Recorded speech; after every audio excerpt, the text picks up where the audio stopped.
Hey guys! Since maulan recently, naisipan kong magluto ng beef bulalo. Kaya tara, samahan nyo ako. Sa pagluto ng bulalo, gagamit tayo ng pressure cooker para mas mabilis na lumambot ang ating beef. So sa aking pressure cooker, naglagay lang ako ng 8 cups of water, 1 medium size of onion, 1/4 teaspoon of whole peppercorns.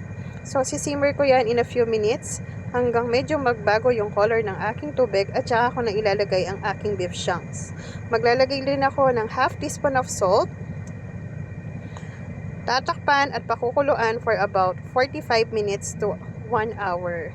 So heto po yung kinaganda ng pressure cooker. Gaya ng sabi ko kanina, mas maganda siyang gamitin since mas madaling lalambot ang inyong meat. So after 1 hour, heto na po ang itsura ng ating niluluto. Maglalagay na niyan ako ng isang 1 beef cube, 1 tablespoon of fish sauce, as well as sliced cabbage,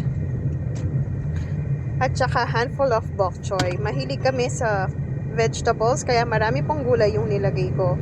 Kung meron po kayong sweet corn, mas maganda at mas masarap. And since wala akong available, wala po akong nilagay. So ayan, presenting ang ating beef bulalo. Niluluto ko yung aking vegetables half cook lang para medyo crunchy pa siya kapag kinain mo. At hindi pa din nagtatapos doon. Sa pag-plating naman, maglalagay ako ng onion leeks at saka fried minced garlic. As well as mga 2 pieces of calamansi juice. Ang sarap nito, lalo na yung sabaw. Yung sabaw pa lang ulam na. So presenting ang aking beef bulalo na napakasarap at napakadaling lutuin. Thank you for watching. Bye!